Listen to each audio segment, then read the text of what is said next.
Here's why really focusing on your sprinting mechanics is going to lead to the greatest results over a period of time, both from a performance perspective, but also, and maybe even more importantly, from a injury prevention standpoint. So we're going to go into a couple athletes that I've been working with here, and I think it's important for you guys to be able to see that the changes that can be made when it comes to sprinting are very minute, and they need to be very specific in order for you to get the best results. I think sometimes people have the expectation that changing your mechanics is going to make it so you're completely changing your anatomy, you're completely changing how it is that you are accomplishing a certain task. But in reality, what ends up being the case, at least for a lot of people that I work with, is that there ends up being a lot of things that are right. A lot of things that are happening that want to be happening, but there's a few things that are off that really make a big difference when it comes to having a consistent stride and really being able to continue to gain speed. So we have athlete here where on the left is going to be the first day in comparison to a couple days ago.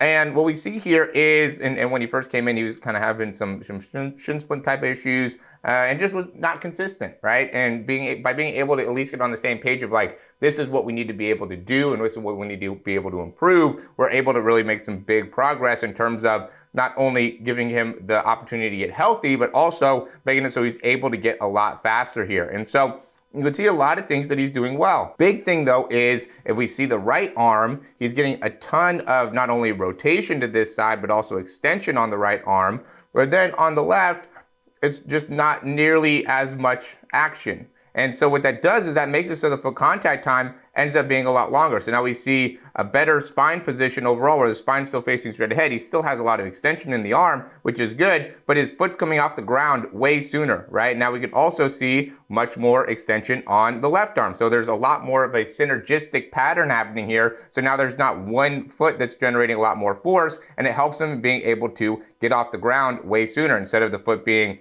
way back here, almost close to the end of the treadmill and him being in a more forward position. Instead, we're getting a lot more upright position when he's coming off the ground. We're getting a better angle within the hip, within the knee. So then he's able to get all the way extended and really able to maximize his overall speed. That's really an important part. Again, not making a ton of changes, a couple key changes makes a big difference in his speed. He got about 3 miles an hour fast. Here's another really good example, and this is actually a few times after I worked with this athlete here, and this one is more recent. This is about 2 months apart. This is like middle of March, and this is May. I didn't mean to say left there. This is May. But what we're going to see is a big difference in, again, the consistency of the arms, right? We're seeing, when he first came in, his leg stride, I can maybe show that video as well, but his stride was definitely not as good there. But what we wanted to first be able to do is lengthen the stride, and now what we're doing is we're getting a little bit more specific into the trajectory of the leg. So we want to be able to get a little bit better with being able to get his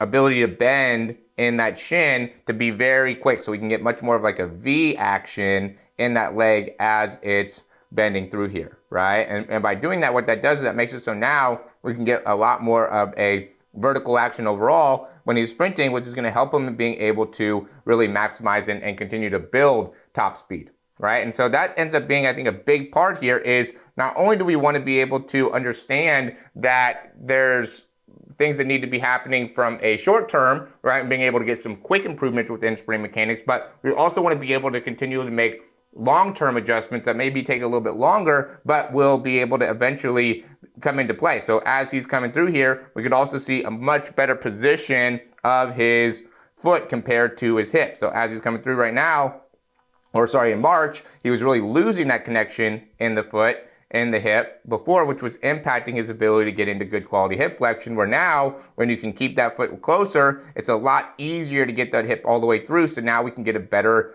overall projection in terms of getting a vertical projection, as well as being able to be much more efficient and effective with our leg swing. So now our legs can move faster and also pick up more distance per step, which is at the end of the day what we're trying to do. We're trying to make as many different consistent progress gains or progressive gains as we can. Also coordinating the arms a little bit better. We could see much more comfortable with the arms in the right video in comparison to the left video, still kind of getting the coordination of the arms down. So Little things like that. Again, few things, not big changes, big adjustments, but small, very specific changes that are going to make a big difference. I think that's the bigger thing when it comes to sprinting, was understanding what the minute details and really not making too big of changes that could end up actually being negative for the athlete. All right, here's another one here. This is amongst probably the best ones that I have in terms of just overall growth, because of where the athlete was from kind of a confidence perspective here, in overall athlete performance or athletic performance in comparison to where she is now. This was from July of last year. This is from May of this year, again, a couple days ago. But we could see, a lot of really good things here, right? A lot of things that she's doing really well. Thing is, she's a little bit off of the timing. She doesn't know how to get up onto her toe very fast, very quickly. And she's also doesn't have a great job of being able to, like I was saying before, like keeping that heel through. She's not getting that hip flexion and really shin speed that we want to be able to see to be able to run really fast. And so we can compare that here, where much more upright, much better to be able to strike the ground, get right back off the ground, and then very smooth with that shin to be able to get through. So now she's striking the ground and able to get off the ground very quickly. She's 10 years old. She ran 17 miles per hour yesterday. 10 years, or sorry, actually she's 11 years old now.